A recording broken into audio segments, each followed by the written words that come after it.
nosso tema de hoje é o lucro invisível do fracasso. Sim, fracasso não é só prejuízo. Fracasso também tem algum lucro, e nós vamos tratar desse lucro invisível. Eu sou Carla Nascimento, sou psicóloga e neste perfil eu ajudo você a parar de travar e se encolher nas situações em que se sente exposta. Este é um assunto extremamente importante, principalmente se eu estou numa situação em que eu já estou percebendo que tem alguma coisa ali que está me causando muito mais prejuízo do que eu posso fazer de conta que não estou vendo. A gente tem o hábito de só dar importância quando a coisa está de um tamanho tal que aquilo passa a ser visivelmente prejudicial para nós. O que eu estou querendo dizer com isso? O nosso cérebro, né, toda a nossa constituição, todo o nosso corpo, ele é formatado, ele é configurado para que nós sobrevivamos, para que nós tenhamos uma vida, não necessariamente para que a gente seja feliz. Então, o que o nosso cérebro faz? Ele trabalha para que nós economizemos energia. E, com isso, a gente se proteger, a gente se poupar de alguns sofrimentos é uma coisa que o cérebro, né, que toda a nossa constituição trabalha para. E aí o que acontece? A gente está numa situação que a gente vai dizendo assim, nossa, a gente vai percebendo e a gente vai fazendo de conta que não está percebendo. Por quê? Porque a gente tem uma habilidade assim fenomenal de nos enganarmos, né, é, de fazer vista grossa, como o pessoal antigo, né, mais antigo diz. Fazer vista grossa significa o quê? Eu estou vendo, mas eu vou aqui fazer de conta que eu não estou vendo. Esse fazer de conta é uma coisa assim deliberada. Eu estou assim, nossa, vou fazer de conta aqui. Não, não é assim. A gente se auto-engana, a gente percebe e não percebe ao mesmo tempo. É uma coisa que fica ali não no inconsciente, não no consciente, mas ali no subconsciente. Ele está um pouco perceptível, um pouco não perceptível. Quando é que a gente passa a dar bola para isso? Quando a coisa está insuportável. Vou dar um exemplo muito simples. Você começa com aquela dorzinha difusa de cabeça, né? Você está com uma dor de cabeça que ainda é assim uma dorzinha lá no fundo. E aquilo vai acontecendo, o dia vai acontecendo e você vai se percebendo aquela dorzinha. Que hora que você fala, nossa, estou com dor de cabeça? Quando a dor de cabeça está num tanto tal que você já não dá mais para falar, para não perceber. E aí você passa a perceber. A mesma coisa é para coisas que a gente trava, coisas que nos impedem de ter mobilidade emocional. A gente vai fazendo de conta que não vê, até que a coisa chegue no insuportável. E aí, o nosso assunto de hoje é o lucro invisível do fracasso e do que é que a gente está falando, que o nosso corpo entende que ser pequena é o melhor negócio do mundo. Por quê? Porque em algum momento a gente entendeu que aquilo ia dar trabalho, que aquilo ia dar um desgaste. Quando eu falo em ter trabalho, não é só simplesmente assim, eu não quero trabalhar. Não é isso. É assim, aquilo vai me desgastar tanto, aquilo vai consumir tanta energia, que eu não acho que eu tenho disponível, que eu prefiro não fazer.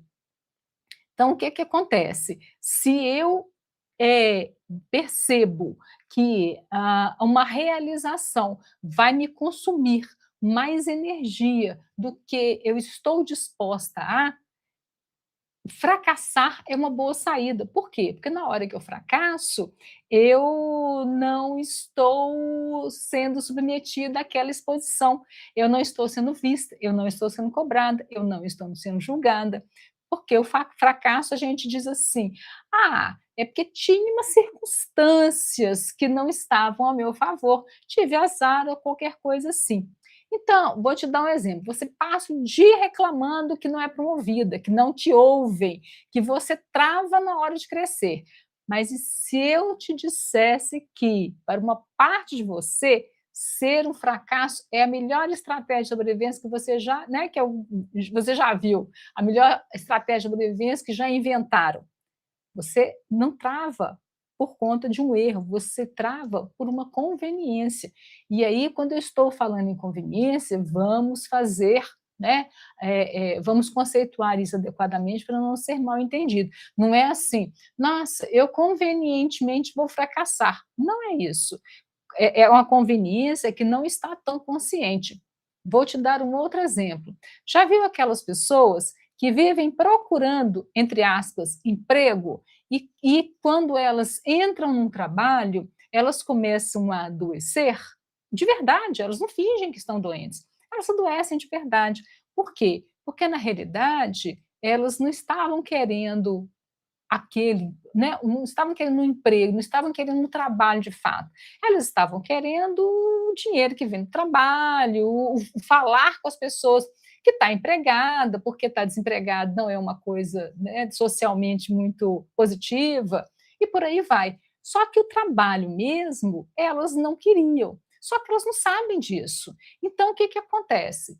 Toda a nossa organização é voltada para que aquilo que a gente quer de fato se concretize. Então, se eu de fato não quero aquele trabalho, eu vou arrumar um jeito de sabotar para perder aquele trabalho. De novo, guarde isso, né, assim, com muita firmeza. Isso não significa que a pessoa está deliberadamente fazendo isso, ela nem sabe que ela está fazendo. Só que, né, é aquele não saber sabendo, né, porque às vezes a própria pessoa consegue verbalizar isso. Nossa, toda vez que eu arrumo um emprego, eu começo a adoecer. Então, percebe que assim é o não saber sabendo? E aí, o que que a gente faz? A gente se convence de que aquilo é um devaneio, de que aquilo não existe, aquilo foi só um pensamento que passou pela minha cabeça e eu jogo ele fora. Por quê? Porque eu não posso tomar consciência disso. De novo, estou falando de mecanismos inconscientes, né? Lembra que nós não temos um eu, nós temos vários eus internos. Por quê? Porque nós, seres humanos, somos multifacetados, nós temos várias facetas que elas vivem, elas coexistem simultaneamente. Coexiste já pressupõe isso, né? Existência simultânea. Então, né, assim, eu não tenho em mim só alguma coisa que quer sucesso, que quer glória, que quer etc. Eu tenho em mim também alguma coisa que diz assim: não, isso vai me dar muito trabalho, acho que eu não quero isso, não. E aí a gente se sabota. Por quê? Porque em algum momento eu aprendi que estar muito visível tem alguma coisa ali que pode ser prejudicial a mim. Muitas vezes eu não tenho essa consciência, eu não sei disso. Qual que é o trabalho nosso, né? Quando a gente começa a perceber e a gente precisa de buscar uma ajuda. Por quê? Porque se a gente conseguisse resolver sozinho, a gente não teria o problema, a gente mesmo resolveria. Então, se a gente tem aquele problema, é porque a gente não consegue resolver sozinho. E aí a gente precisa de buscar ajuda para entender o que é que está acontecendo ali. Então, o fracasso, muitas vezes, ele é um escudo. Vamos pensar numa espécie de radar, um antirradar, digamos assim, um radar social. Quem brilha vira alvo, isso é óbvio. Se eu estou aparecendo, eu serei alvo de julgamento, de retaliação, de inveja, de condenação, de um monte de coisa. Então, se eu sou excelente em alguma coisa, eu serei cobrada. Se eu aprendi que eu não podia aparecer porque aquilo ia me dar um prejuízo grande em algum momento, o que é que eu vou fazer? Apareceu uma chance de brilhar, apareceu uma chance de sucesso, eu dou um jeito para dar uma sabotada naquilo para que aquilo não aconteça. Por isso, o lucro do fracasso, né? O fracasso ele não tem só prejuízo, ele tem também um ganho ali nessas circunstâncias. Então, o que que a gente vai percebendo? Olha, eu estou adiando demais alguma coisa que eu estou dizendo para mim e para as outras pessoas que eu quero fazer. Então, eu começo a perceber que tem um adiamento ali. Eu posso fazer de conta que eu não estou vendo, ou eu posso olhar para aquilo de fato. Se eu olhar para aquilo de fato, eu começo a perceber que eu estou fazendo um movimento para que aquilo não aconteça. Por quê? Aí eu tenho que me perguntar por quê. De um modo geral, se eu estou fazendo um movimento para que aquilo não aconteça, é porque eu estou me protegendo de alguma coisa. Nosso cérebro, o nosso corpo, nos protege. Protege de quê? De sofrimento, porque sofrimento é morte de algum jeito. Né? Por exemplo, ser banida do grupo social, ser colocado de lado num grupo social, isso é interpretado pelo nosso cérebro como ameaça de morte. E a gente, né, o ser humano, nenhum ser humano quer morrer, nem mesmo as pessoas aí que, né, que ficam atentando contra a própria vida, de fato, querem morrer, elas querem outra coisa, né? Aquilo é só um meio para um fim que não é aquele. Então, né, os organismos querem viver. Então, a gente quer escapar com a maior rapidez possível de qualquer coisa que ameace a nossa sobrevivência, ainda que essa sobrevivência não seja física, seja psíquica, né? Porque dá no mesmo. Lembra do exemplo? Se a gente está lá assistindo um filme que os atores estão sofrendo, se tem uma cena muito triste, se tem uma cena violenta, a gente tem todas as reações emocionais que estão passando ali naquele filme. Por quê? Apesar de a gente saber que ali estão, né, que aquilo ali não é de verdade, que as pessoas não estão sofrendo de verdade, que elas não estão morrendo de verdade, o nosso cérebro, ele não faz essa distinção tão fácil assim. Né? A gente tem dois sistemas. Um sistema que processa emoção, né? Quando eu estou falando um sistema que processa, faz um leve aí, porque não é só um, mas a gente tem um com maior peso. Então, a gente, né, faz essa licença aí de falar que assim, um sistema. Então, a gente tem um sistema que processa mais emoção e o outro sistema que vai processar mais lógica, palavra, argumentação. O que é que acontece? Se eu estou ali assistindo um filme e tem aquela cena, o meu sistema que detecta emoção vai, ele estará mais aguçado. E o meu sistema da lógica pode até falar com ele assim: olha, isso são só atores, nada está acontecendo. Eu sei disso, você sabe, todo mundo sabe. Isso não impede que a gente se emocione. Por quê? Porque quando os dois sistemas estão ali disputando energia, quem ganha? O de emoção. Por quê? Porque ele nos protege de riscos de morte. Então, né, assim, no embate, ele ganha.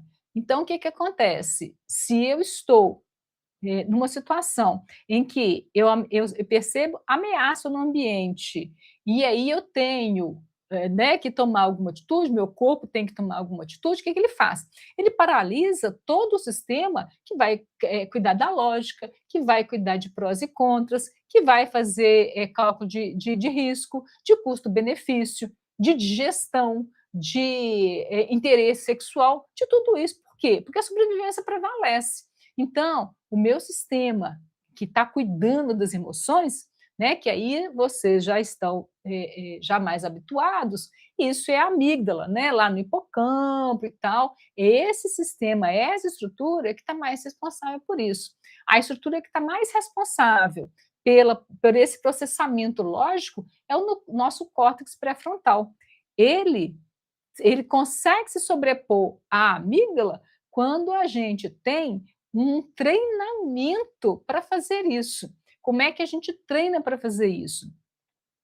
A gente vai desenvolvendo, a gente vai crescendo, a gente tem 1 ano, 2, 10, 20, 50, a gente vai crescendo e, teoricamente, essa estrutura vai amadurecendo mais. Quando que ela deixa de estar funcionando mais adequadamente? Quando acontecem eventos na nossa vida que atrapalham esse desenvolvimento. Quais são esses eventos? Por exemplo, não ter frustração adequada. Não é frustração de tudo, não. É frustração adequada. Por quê? Porque eu preciso aprender a tolerar as contingências da vida cotidiana. Eu tenho que aprender a lidar em querer alguma coisa e não poder ter. Como é que eu faço com isso? Se eu não tenho a oportunidade de aprender isso, por quê? Por uma série de circunstâncias. Uma delas, né, que é uma que eu cito com bastante frequência, é ter pais muito, muito disponíveis. Né, tudo muito, muito é muito, né? Não pode, né? Não é que não pode, é que não dá um bom resultado. Os nossos cuidadores, eles precisam ser adequadamente responsivos. Se eles estiverem respondendo tudo muito a tempo, nossa, eu amo tanto meu filho que eu não deixo ele ter dificuldade nenhuma, eu dou tudo o que ele quer. Não vai dar bom. Por quê? Porque a gente precisa ser frustrado na medida certa. Então, né, e o contrário também é verdadeiro. Se eu estou ali com esses cuidadores que não são adequadamente responsivos, eu também vou ter um problema. Qual? É de entender que o mundo é perigoso de alguma forma, ou então que eu não tenho valor, porque o nosso valor lá no começo da nossa vida, ele é medido, não é com palavra. Não adianta minha mãe, meu pai, meus cuidadores dizer para mim assim, nossa, você é tão importante nas palavras e nas atitudes, me deixar na ambivalência do cuidado. Né? Uma hora eu sou muito importante, na outra hora, sai daqui, menina. Percebe? Então, assim, olha, se eu tenho pais que não são consistentemente responsivos, eu também tenho um problema. Aí, o tamanho do problema depende do tamanho desse responsivo ou não responsivo e também do tanto que eu interpreto aquelas situações de modo desfavorável para o ambiente ou para mim, que eu posso interpretar assim, o mundo é perigoso, eu tenho que me proteger desse mundo, ou eu posso interpretar assim, eu não tenho valor. Percebe que a saída é diferente? Né, que a gente vai dar saídas diferentes dependendo de como a gente interpreta? Porque a gente, né, como eu disse, nós somos multifacetados, não é uma coisa que faz a gente transformar o nosso funcionamento. É uma série de coisas encadeadas durante um bom período de tempo. Né? O nosso cérebro vai fazendo caixinhas, digamos assim, e colocando as experiências por semelhança ali dentro. Então, assim, se eu tenho muitas caixinhas de desprezo, eu vou interpretar o mundo como eu sou passível de desprezo, né? Eu não sou interessante o suficiente para que, né, o mundo me cuide. Percebe? Então, assim, dependendo de como eu vou interpretando o mundo, é assim que eu passo a entender como é que a vida funciona. E aí, o que, que acontece? A gente chega lá na vida adulta com toda essa carga. E aí a gente precisa de perceber que a gente está com esse funcionamento para poder resolver. Conhecimento, ele não é suficiente, mas ele é necessário. De novo, saber por que você tem febre não cura uma infecção, mas dá a direção do tratamento. Então, percebe que eu preciso de saber como é que eu funciono no mundo para ir ajustando o que para mim fica bom, não é para me adaptar ao mundo, não. A ideia não é essa. Né? Sempre lembre que a pessoa mais importante da nossa vida somos nós, sem nenhum resquício de egoísmo, sem nenhum resquício de solipsismo. Solipsismo é outra coisa. Né? Eu achar que o mundo gira em torno do meu umbigo é diferente de eu saber qual é o meu valor. Então, assim, para eu saber qual é o meu valor, eu tenho que entender que eu sim tenho valor, né? Como é que eu vou achar que eu não sou passível de ser amada e me dar valor? Não tem jeito. Percebe? Então, assim, a cada coisa que eu vou percebendo, não dá mais para poder fazer de conta que não está acontecendo, não dá mais para fazer, né, vista grossa, como dizem os mais antigos. A gente precisa de perceber para poder escolher. Escolha é liberdade. Eu só posso ter escolha se eu me dou o direito de contar a verdade para o mundo? Não, para mim. Por quê? Porque sou eu que escolho, porque sou eu que arco com todas as consequências das escolhas que eu faço. Aí o que, que acontece?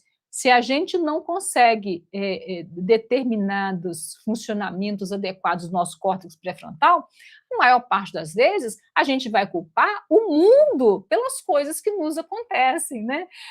E aí o nos acontece é um pedaço da história. O outro pedaço é o que eu faço com o que me acontece.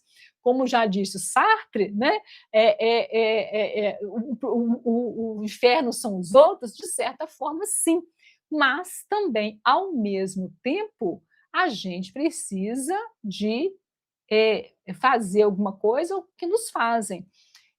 O Fernando Pessoa é que diz assim: eu não sou eu, nem sou os outros, sou qualquer coisa intermédio. Importante, é tão importante saber o que fizeram comigo, mas principalmente o que eu fiz com o que fizeram comigo, né? Como já disse o Sartre. Então, né, isso é liberdade. Quando a gente está falando de mobilidade emocional, é isso. Eu tenho a capacidade por quê? Porque brotou na minha cabeça, porque eu nasci iluminada e Deus me deu esse dom? Não, porque eu aprendi a fazer. Então, capacidades são aprendidas. Se eu não tive a oportunidade de aprender, eu não desenvolvi aquela capacidade. Então, eu preciso ter a capacidade de olhar para mim e me contar a verdade, ainda que essa verdade doa. Porque a gente tem um mecanismo interno meio perverso, que ele faz assim, ele cria uma imagem grandiosa da gente, e esse grandioso pode ser grandioso no negativo também, mas de um modo geral é grandioso no positivo. Eu sou super competente, né? Assim, nossa, eu sou super competente, ninguém faz as coisas como eu faço. Se eu quiser bem feito, eu que tenho que ir lá e fazer. São frases que a gente escuta muito, algumas vezes até de nós mesmos. Por um lado, eu tenho essa imagem grandiosa. Nossa, ninguém é tão competente quanto eu. Por outro lado, a gente sabe que não é tão verdade assim. E aí, o que a gente faz? A gente, né, quando começa a enxergar que não é tão verdade assim, a gente vem e dá uma maquiada nessa verdade. Eu falo que a gente fica passando massinha corrida nas frestas da nossa autoestima. Por quê? Porque tem um pedaço nosso que tem muita resistência de manchar essa imagem maravilhosa. Por outro lado, a gente sabe que não é tão verdade assim. Então ficam as duas coisas convivendo ali. E a gente fica oscilando entre eu sou maravilhosa e eu sou uma fraude. Então, quando eu me possibilito contar a verdade para mim mesma, eu também me possibilito saber exatamente no que eu sou maravilhosa e no que eu não sou. Porque se eu souber no que eu não sou, eu tenho a possibilidade, a escolha de ir lá e a me aproximar um pouco mais daquilo que para mim fica confortável. Imagem maravilhosa e perfeita? Não, né? Porque a gente já sabe desde sempre que perfeito não existe, perfeito só Deus, né? E tem gente que nem acredita que Deus existe. Então, olha para você ver como é que também fica difícil. Então, esse perfeito não vai existir. Então, não é assim, eu vou me tornar essa perfeição que está lá na minha imagem. Não vai, não vai. Mas vai, né? Mas tem condições de se tornar suficientemente bom. Para eu me tornar suficientemente boa, eu preciso saber no que eu estou falhando para escolher. Isso eu quero olhar, isso aqui eu quero, né, assim, não quero ter esse trabalho, não. Quero, né, deixa assim, porque está ótimo desse jeito. Percebe? Se eu estou ocupado o tempo inteiro em ficar passando macio corrido da minha autoestima, olha a energia que eu gasto para isso, né?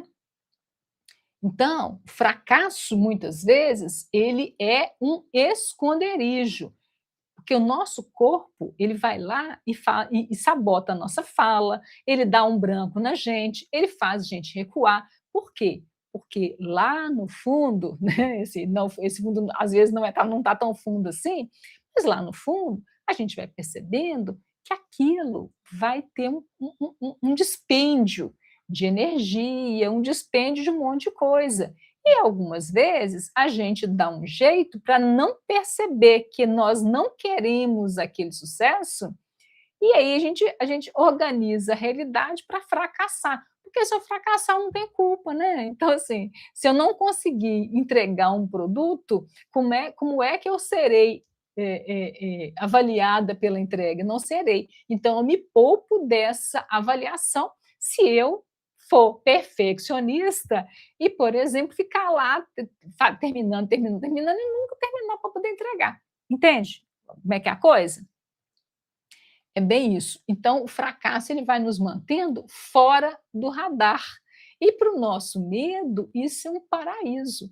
E aí eu volto a introduzir o assunto medo, porque a gente ser humano, né? A gente adulto, inclusive, a gente, quando está mais distante das nossas falhas, e aí falhas com bastante aspas, a gente começa a acreditar que esse negócio de ter medo ou é coisa de criança ou é coisa de gente que, né, assim, não evoluiu, digamos assim, porque uma hora vai deixar de sentir medo. Oh, não vai, não vai.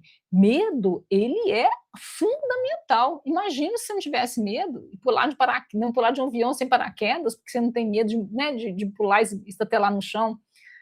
Estou dando um exemplo drástico, mas o medo ele está ali para nos proteger, para nos manter vivos. Então, assim, medo não é uma coisa que a gente vai eliminar em algum momento.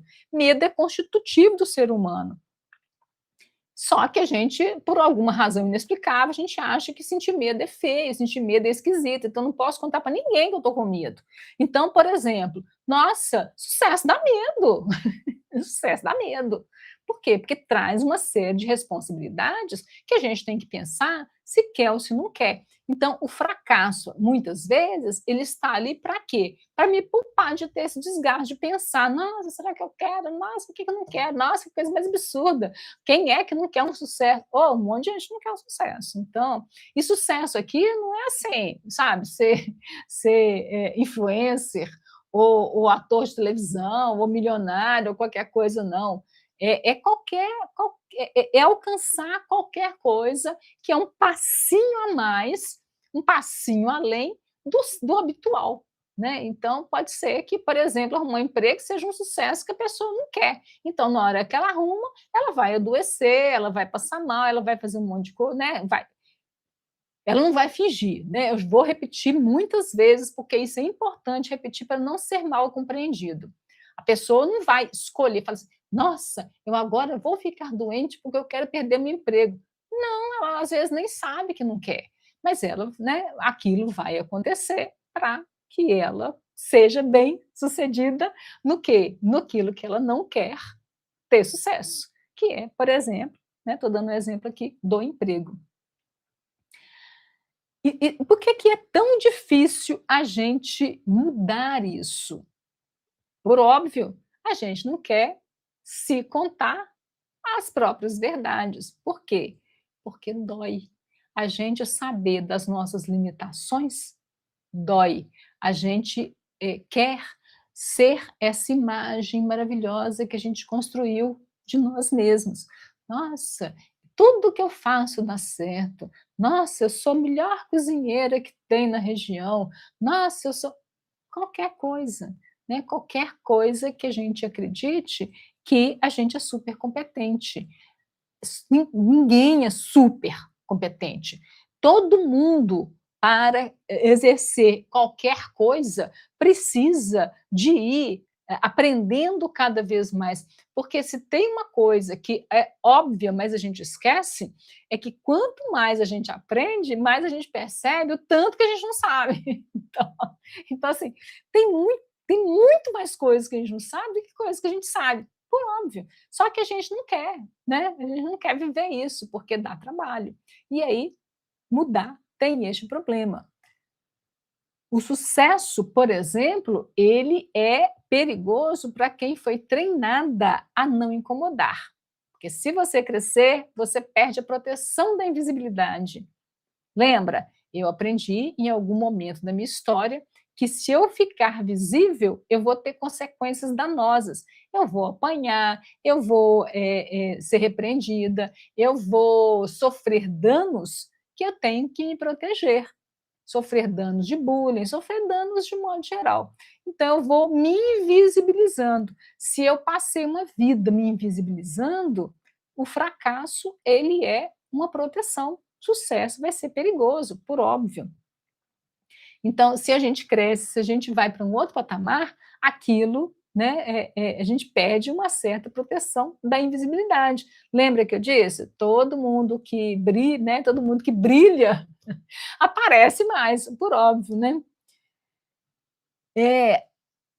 Outro pedaço importante também é a nossa dificuldade com mudança no seguinte sentido: tudo que é familiar é mais confortável, ainda que esse familiar seja muito ruim.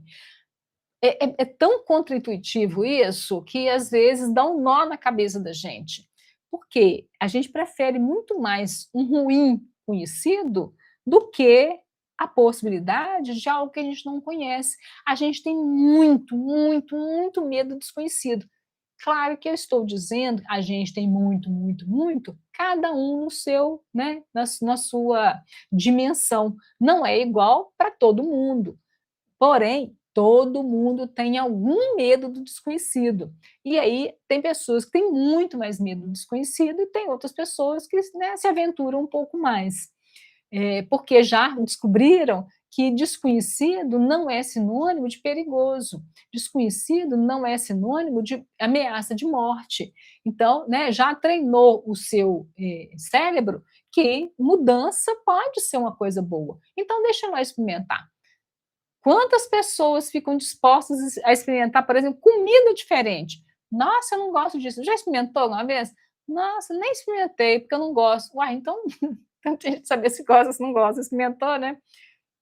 Percebe do que eu estou falando? Então, a gente vai criando barreiras para a gente que vai engessando. Quando a gente percebe, a gente está toda amarrada. Aí, né, assim, a gente tem que lembrar que esses nós não é assim, nossa, eu quis criar nó. Não, não foi assim. As coisas foram acontecendo, a sua vida foi acontecendo, você foi interpretando aquilo que acontecia, você teve cuidadores que te trouxeram uma certa lente para decodificar o mundo, e você foi decodificando este mundo conforme você aprendeu lá atrás. A gente não atualiza, a gente não tem um dispositivo que a gente pluga e faz um download de alguma coisa nova. E isso é um problema, porque esse download, né, que eu estou aqui metaforicamente chamando assim, ele precisa ser intencional. Quantas pessoas querem intencionalmente se colocar num lugar de se olhar com bastante honestidade e perceber as falhas que tem? Só se aquilo está causando tanto, tanto, tanto prejuízo que aí chegou no insuportável. Aí a coisa, né, fica de um jeito que é quase como se a pessoa não tivesse escolha. Sempre, mas é quase como se não tivesse. Entende? Então, a gente sempre prefere, é exagero meu também, mas assim, existe, né, uma vertente que prefere a dor familiar do que o risco de um desconhecido que talvez seja bom, né? A gente fica trocando o futuro incerto pela segurança do ruim, por mais contraintuitivo que isso possa parecer. E quando a gente vai tomando consciência disso, e como é que a gente faz para tomar consciência? A gente se faz perguntas. Eu gosto disso? Eu quero isso? Isso me causou algum constrangimento? Por que me constrangeu? Isso me irritou? Por que me irritou? O que é meu que está lá que eu não estou querendo olhar? Tudo, absolutamente tudo o que nos irrita no outro é alguma coisa nossa que está lá e a gente não consegue enxergar na gente, mas a gente consegue enxergar no outro. E aí a gente fica irritada com o outro, né? Se não fosse nosso, isso não irritaria. Preste atenção nas coisas que para você não têm a menor importância. não te irrita, não te causa nenhuma sensação desagradável, mas aquelas que são suas vão te irritar, vão te dar assim, muitas sensações desagradáveis, principalmente a irritação. O grande lance também é que, assim, para a gente despertar, a gente paga um preço, como eu, né, acabei de dizer. A gente tem que pagar o preço da dor de se enxergar não tão perfeitos assim. Vantagem disso, né? Porque se tivesse o prejuízo, a gente não faria de jeito nenhum. Vantagem de pagar esse preço. Você sofre um tiquinho, né, um tiquinho, para ter o resto da vida bacana. Ou então a gente deixa de sofrer um tiquinho e fica sofrendo o resto da vida. Né? Vou dar um exemplo mais radical, que são as relações amorosas violentas. Muitas vezes as pessoas permanecem na relação, a relação está péssima, ela está violenta, ela está inadequada, ela existe um risco de morte, inclusive, mas sair dessa relação e ir para um desconhecido, às vezes é tão aterrorizante que as pessoas preferem ficar juntas naquela relação muito danosa. Percebe como é que a coisa é emaranhada, né? Ela é contraditória, ela é contraintuitiva, a gente gasta um tanto de tempo para poder ir entendendo essa dinâmica na gente mesmo, né? E fazer isso sozinha é muito difícil. Eu chego a pensar que é quase impossível. Por quê? Porque se a gente pudesse resolver sozinha aquilo que nos causa problema, dor, etc., a gente não estaria naquela situação. Então, assim, precisa, né, de uma estrutura, precisa de um método, precisa de alguém ali auxiliando para que a gente saia dessa situação. Eu estou aqui para isso, para te ajudar com esse pedaço. Então, para você não sair desse nosso encontro aqui hoje sem nenhuma ferramenta prática, eu volto a repetir a estratégia importante. Por quê? Por que que eu volto a repetir? É quase uma redundância, né? Por que que eu repito? Porque a gente gasta um tempo para poder a informação aterrissar na cabeça da gente. E a gente precisa de muitas, muitas, muitas repetições da mesma coisa para a informação assentar. Já leu algum livro e você não entendeu muito bem, e daí a um tempo você volta ali e lê de novo, daí a um tempo você volta ali e lê de novo. Um dia você fala assim, nossa, agora eu entendi? Vou te dar um exemplo. Eu tive um namorado, nossa, zilhões de anos atrás, não vou nem contar quantos, tá? Porque tive um namorado uma vez que ele me disse a seguinte frase, eu estava muito irritado, não lembro nem com o que era, alguma coisa, né, brigou com a irmã, sei lá, não lembro. Mas eu estava muito irritado com alguma coisa. E ele me disse assim, se irritar ou não se irritar é uma escolha. E eu assim, pensei, e falei, né? Como assim? E aí isso me deu mais irritação, né? Como assim uma escolha? Fulano me fez ficar com raiva. Eu tô com raiva porque fulano fez isso, isso, isso. E ele muito calmamente repetiu: olha, você ficar com raiva ou não ficar com raiva é uma escolha. Eu gastei muitos anos, muitos anos, muitos anos para entender essa frase, porque ela não fazia sentido na minha cabeça, porque era o outro que tinha feito alguma coisa comigo. E eu era vítima daquela situação e que me deixou com raiva. Olha só para você ver. Muitos anos depois, eu entendi perfeitamente o que ele estava dizendo. Por que gastou anos? A informação estava lá, mas ela não tinha espaço para ser acomodada. Por quê? Porque para ser acomodada essa informação, eu tinha que olhar para mim e entender assim, o que é que estava acontecendo comigo. Eu não tinha competência na época para poder fazer isso. Eu não sabia como fazer isso. Eu não tinha ninguém para me contar como fazer isso. Nem por isso eu gastei muitos anos para entender essa frase.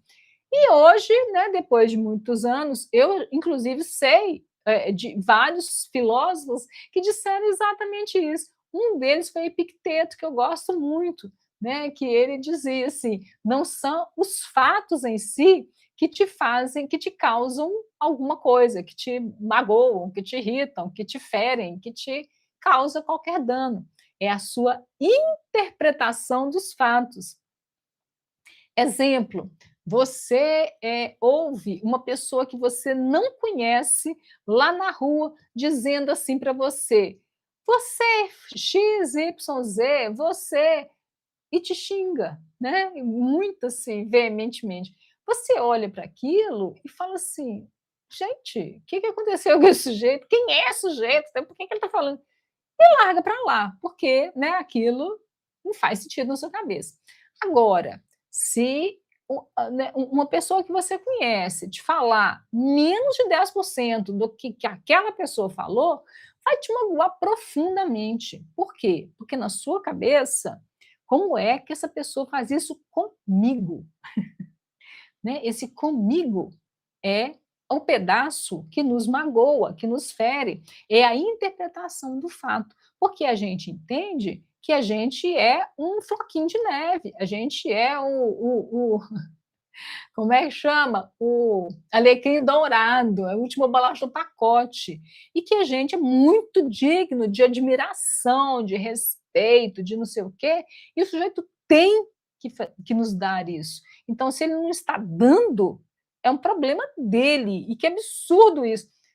Crime, a gente chama, né, isso se chama crime de lesa majestade. Por quê? Porque lá no século sei lá qual, que existiam, ainda existe, né, mas existia com mais frequência, reis, rainhas e por aí vai, existiam as majestades, elas exigiam muito decoro, muita admiração, muito respeito, tudo artificial, mas elas exigiam. Então, se você faltasse com respeito, você estava lesando, você estava, né, causando um dano na majestade. É daí que vem o termo. E a gente acredita mesmo, né, que as pessoas estão cometendo crime de lesa majestade com a gente, porque, claro, né, floquinho de neve precisa de muito respeito e admiração do outro. Então assim, percebe? Não é, como diz o Epicteto, não é o fato em si que nos causa alguma coisa, é a nossa interpretação do fato. Então, quando eu paro de entender que o mundo gira em torno do meu umbigo, eu paro de entender que aquela coisa é autorreferente. Eu coloco uma pulseirinha imaginária no meu braço que é assim, ó, é comigo, não é comigo, é comigo, não é comigo. Tem coisa, né, que assim, quando alguém te fala algo, você precisa se perguntar: isso que fulano diz faz sentido ou não faz? Se você chegar à conclusão, vamos supor que seja uma coisa, que seja uma crítica. Você se pergunta: isso que fulano está dizendo faz sentido ou não faz sentido? Se você avaliar com muita honestidade que faz sentido, você tem a possibilidade, a oportunidade de consertar aquilo, de resolver aquela, entre aspas, falha né, no seu comportamento e por aí vai.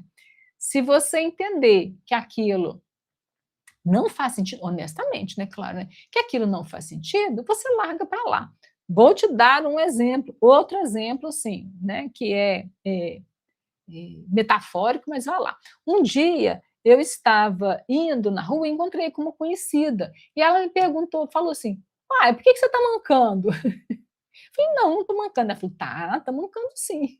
Eu falei: não, não estou mancando. Eu tinha certeza que eu não estava mancando. E ela continuou afirmando. Se eu não tivesse certeza que eu não estava mancando, isso podia me balançar, percebe? Só que eu tinha certeza. Então, assim, não era comigo, é alguma coisa, sei lá, não me interessa. Fato é que eu larguei para lá. Aquilo não, né, virou um caso para eu contar, virou um exemplo para eu poder dar. E não fez efeito nenhum, entende? Sabe aquelas pessoas que você começa a dizer para elas assim: nossa, você está bem? Tô, por quê? Nossa, você está com uma cara batida. Aí passa um tempo. Aí, né, daí a pouco você fala com a pessoa assim: nossa, mas você tem certeza que você está bem? Aí vem uma outra pessoa e fala com ela assim. Tudo isso, né? Vamos supor que nada estivesse acontecendo, que as pessoas estavam pegando um trote nela. Você está bem? E ela começa a duvidar se ela está bem ou não. Ela começa a ficar mal. Entende do que eu estou dizendo? Eu tenho que saber se aquilo que estão dizendo para mim se faz eco em mim ou não. Se fizer eco em mim, eu tenho que cuidar de alguma forma. Se não fizer eco, eu tenho que largar para lá. Então, voltando à história de te dar a ferramenta para você sair daqui e começar a operar com alguma ferramenta. Fazer perguntas para você mesmo. Eu tenho repetido isso, né? Vou voltar a afirmar por quê. A gente precisa repetir a mesma informação para a informação aterrissar na nossa cabeça e a gente entender por que aquilo é importante para que a gente execute. Então, hoje, você sai daqui com essa ferramenta. Faça perguntas para você e vá se autorizando contar as suas próprias verdades, não para o outro, não interessa para o outro, as suas próprias verdades para você mesmo. Combinado? Nós nos vemos, então, na live de amanhã. Amanhã é quinta-feira, a live de quinta é às 18h. Combinado? Um grande abraço para vocês.